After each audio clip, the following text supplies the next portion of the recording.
లో సుమారు 521 కోట్లు మత్స్యకార అభివృద్ధికి కేటాయించినందుకు ప్రత్యేక ధన్యవాదాలు అధ్యక్ష. ఉమ్మడి విజయనగరం జిల్లాలో 9 నియోజకవర్గాలు ఉంటే సుమారు 28 కిలోమీటర్ల తీర ప్రాంతం ఉన్న ఏకైక నియోజకవర్గం నెల్లిమర్ల నియోజకవర్గం అధ్యక్ష. 2 మండలాలు, 28 కిలోమీటర్లు, 7 పంచాయతీలు, 14 గ్రామాలు, లెక్కకు మాత్రం 20,000 మత్స్యకారులు. కానీ అక్కడ జీవితం అగమ్య గోచరంగా ఉంది అధ్యక్ష. ముసలివాళ్ళు, ఆడవాళ్ళు, పిల్లలు మాత్రమే ఆ తీర ప్రాంతంలో ఉంటారు అధ్యక్ష. వలసలు పెట్టింది పేరు, అక్కడ ఎవ్వరూ ఉండరు, ఇళ్ళు సరిగ్గా ఉండవు, రోడ్లు ఉండవు, కాలువలు ఉండవు, తాగడానికి మంచినీళ్లు కూడా దొరకని పరిస్థితిలో అక్కడ మత్స్యకారులు తీవ్ర ఇబ్బందులు పడుతున్నారు అధ్యక్ష. గుజరాత్, కర్ణాటక వెళ్ళిపోతారు, వైజాగ్లో చాలా మంది ఉంటున్నారు. ఈ ప్రశ్నలో కూడా మన గౌరవ మంత్రివర్యుల సమాధానంలో నెల్లిమర్ల నియోజకవర్గంలో ఎటువంటి అభివృద్ధికి ఎక్కడా కూడా లేవు అధ్యక్ష. కాబట్టి ప్రత్యేకమైన క్వశ్చన్లు నెల్లిమర్ల నియోజకవర్గానికి అడగడానికి మిమ్మల్ని పర్మిషన్ అడుగుతున్నాను అధ్యక్ష. ఇక్కడ ఏంటంటే అధ్యక్ష, వీళ్ళు వలసలు వెళ్ళిపోయిన తర్వాత ఆ ఫ్యామిలీస్ ఎంత తల్లడిల్లిపోతున్నాయో ఒకసారి చూడాలి అధ్యక్ష. కడలి కష్టాల్లో గంగపుత్రులు అని చెప్పి టైటిల్స్ మాటకే మిగులుతున్నాయి అధ్యక్ష. టీవీ ప్రోగ్రాంలు వస్తాయి, పేపర్లో న్యూస్ వస్తుంది తప్పించి ఎవ్వరూ పట్టించుకోవట్లేదు అధ్యక్ష. ఇంటర్నేషనల్ బోర్డర్స్లో వీళ్ళు పట్టుబడినప్పుడు వాళ్ళు పడ్డ కష్టాలు, అప్పుడు నాదెళ్ల మనోహర్ గారు కూడా వచ్చారు అధ్యక్ష అక్కడికి, శ్రీకాకుళం జిల్లాకి మాకు వచ్చి చూశారు. వాళ్ళు నిజంగా అసలు వర్ణనాతీతం అధ్యక్ష. వాళ్ళు వలలు కాలిపోతాయి, బోట్లు మునిగిపోతాయి, బోట్లు కాలిపోతాయి, ఇళ్ళు కాలిపోతూ ఉంటాయి, రోజు ఏదో ఒకటి, లేకపోతే ఎవరో ప్రాణం పోతుంది, అలాగే శవం దొరకదు, ఎక్కడో మునిగిపోతారు. ఇవి ఇంకా ఈ కష్టాలు, నాకు ఫోన్ కాల్ వచ్చిందంటే తీర ప్రాంతం నుంచి భయం అధ్యక్ష.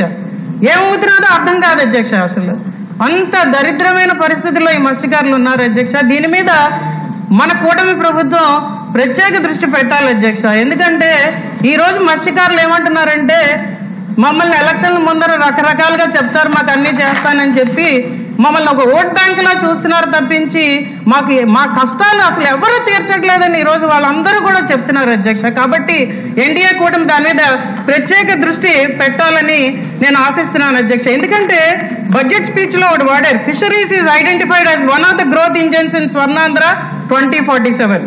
అలాగే ఇంకో సెంటెన్స్ కూడా వాడారు, state stands first in total fish production in the country with 29.1% share. ఈ 2 మాటలు ఒక్కసారి దృష్టిలో పెట్టుకొని ఆలోచించండి అధ్యక్ష. మరి చెప్పండి. ఇప్పుడు మీరు వేసిన క్వశ్చన్ పెట్టి మంత్రి గారు సమాధానం చెప్తారు, స్పెసిఫిక్ గా క్వశ్చన్ ఉండాలి. మీరు అడిగిన క్వశ్చన్ అందుకే నేను అడిగాను అధ్యక్ష. నేను 2 పార్ట్ల కింద క్వశ్చన్ ఇచ్చాను, సమాధానం చెప్పాలి కదా, వారు కూడా సమాధానం చెప్పాలి కదా. అలా కొంచెం నెక్స్ట్ టైం ఒక 5 పాయింట్లు అధ్యక్ష ముగిస్తాను. కాబట్టి ఈ మత్స్యకారుల కష్టాలు కొంచెం తీర్చే దిశగా మనం ఆలోచించాలని నేను అడుగుతున్నాను అధ్యక్ష. ఇంకొక చిన్న ముఖ్య విషయం చెప్పాలి అధ్యక్ష. ఎందుకంటే 2019-24లో ప్రభుత్వం ఖచ్చితంగా మత్స్యకారుల గురించి అసలు పట్టించుకోలేదు అధ్యక్ష. సబ్సిడీ అన్న మాట ఎక్కడా వినిపించలేదు అధ్యక్ష. వైజాగ్ తీర ప్రాంతంలో 30 బోట్లు కాలిపోతే ఆ బోట్లు ఆ కన్నీళ్లు తొడవడానికి మా అన్న రావాలి, పవన్ కళ్యాణ్ గారు రావాలి అని చెప్పి ఆ మత్స్యకారులు ఆవేదన చెందారు అధ్యక్ష. ఒక మత్స్యకారుడికి మంత్రి పదవి ఇచ్చిన ఆ ప్రభుత్వం ఆ మంత్రి రావడానికి 1 రోజు పట్టింది అధ్యక్ష అక్కడికి, విశాఖపట్నం. వచ్చిన తర్వాత కూడా పవన్ కళ్యాణ్ గారు వచ్చి తన సొంత నిధి నుంచి 30 లక్షలు ప్రకటించిన తర్వాతే ప్రభుత్వం దాని మీద చర్యలు తీసుకుని కంటి తుడుపుగా 7 కోట్లు అక్కడ మత్స్యకారులకు ఇవ్వడం జరిగింది అధ్యక్ష. ఇది చాలా ముఖ్యమైన విషయం అధ్యక్ష. కాబట్టి నేను మంత్రి గారిని అడుగుతున్న ఇంకొన్ని క్వశ్చన్లు అడుగుతాను అధ్యక్ష. దానికి కొంచెం సమాధానం చెప్పవలసిందిగా, రాతపూర్వకంగానైనా సమాధానం చెప్పవలసిందిగా మంత్రి గారిని అడుగుతున్నాను అధ్యక్ష. ఎందుకంటే 19 ఎలక్షన్లు అప్పుడు జట్టి ఇస్తానని జగన్మోహన్ రెడ్డి మత్స్యకారులను ఊదరగొట్టాడు అధ్యక్ష. మా నియోజకవర్గంలో కనీసం ఇవ్వలేదు. దాన్ని ఫిష్ ల్యాండింగ్ సెంటర్ చేశారు, తర్వాత టెండర్లు రాలేదన్నారు, దాన్ని పక్కన పెట్టేశారు అధ్యక్ష. కాబట్టి మా తీర ప్రాంతానికి 28 కిలోమీటర్లకి ఎయిర్పోర్ట్ కూడా వస్తున్నది, ఎక్స్పోర్ట్ క్వాలిటీలో మేము ప్రొడక్షన్ చేయగలము. కాబట్టి దాన్ని ప్రత్యేక దృష్టితో చూడాలని నేను మంత్రి గారిని అడుగుతున్నాను అధ్యక్ష.